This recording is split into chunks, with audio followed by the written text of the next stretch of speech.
कपड़े धोने वाली बहू। शादी के पहले से ही विभा को कपड़े धोने का बड़ा शौक था।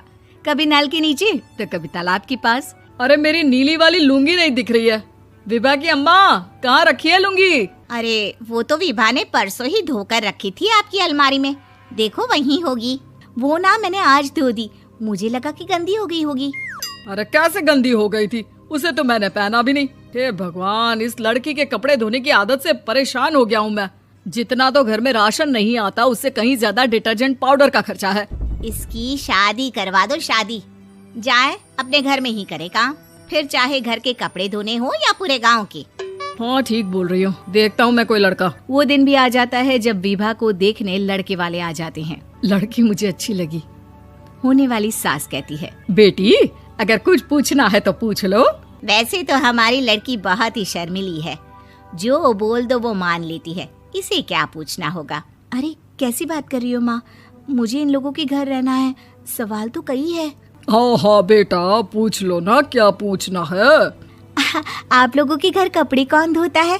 सास का मुंह बन जाता है।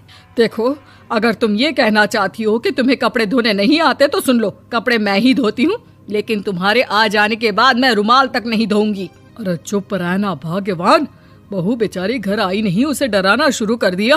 वो क्या है ना बिटिया, अभी तक तो ये कल्लू की माँ ही धोती थी, लेकिन अब तुम्हारे पापा तो दहेज में वॉशिंग मशीन देंगे ही।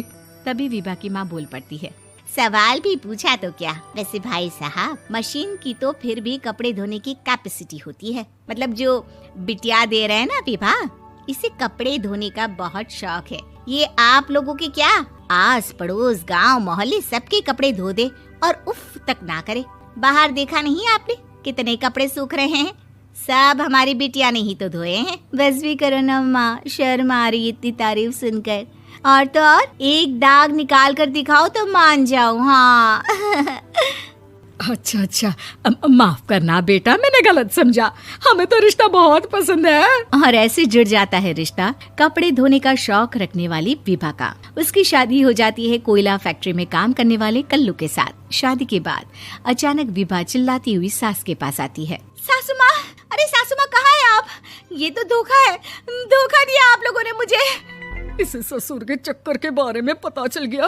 अरे तो उसमें तुझे क्यों धोखा मिला है? अरे नल में पानी नहीं आता, कपड़े कैसे कब धुलेंगे? अच्छा, तू पानी नहीं आ रहा उसकी बात कर रही है। तो आपने क्या सोचा? कुछ नहीं।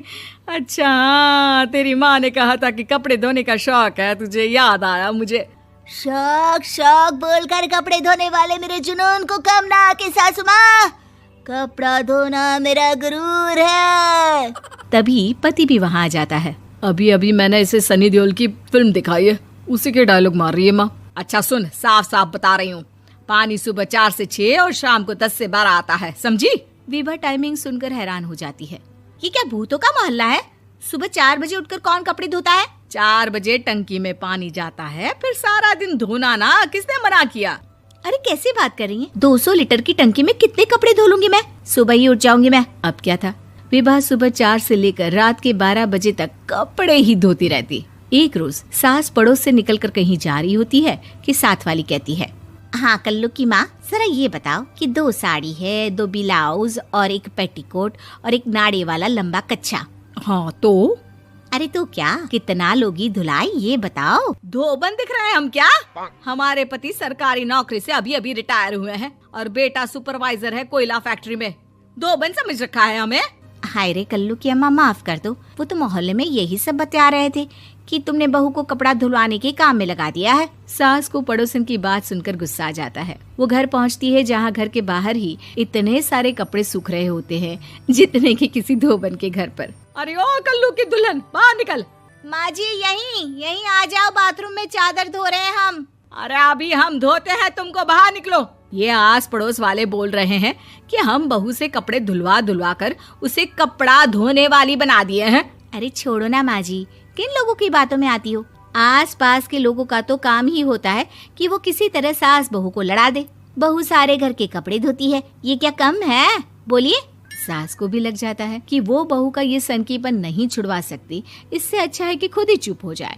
एक रोज सास और बहू मंदिर जाते हैं, जहाँ सास की साड़ी वहाँ खड़ी भीख मांगने वाली से मिलती है। माँ जी क्या बात है, आपकी साड़ी उस भिखारन से कितनी मिल रही है ना? हाँ हाँ देखो तो, दोनों की साड़ी मिल रही है। क्या बात है कल्लू की अम्मा, तुम खुद को तो अफसर की बीवी बताती हो और ऐसी सिंपल सी प्लेन साड़ी पहनकर घूमती हो। सिंपल और प्लेन नहीं है ये साड़ी। तो क्या सोने के धागे से फूल बने हैं? कुछ भी सासू माँ, कुछ भी। हाँ, बने थे इस साड़ी में सोने के धागे से फूल। मेरे पति लेकर आए थे मद्रास से स्पेशली मेरे लिए 10,000 की। ताहे भाई साहब इस भिखारन के लिए भी सेम टू सेम साड़ी लेकर आए होंगे 10,000 की। सास उस वक्त तो कुछ नहीं कहती, लेकिन बहू के साथ घर आती है और अलमारी से एल्बम निकाल कर लाती है। ये साड़ी देख रही है, ये वही साड़ी है जिसे मैंने अभी पहना था।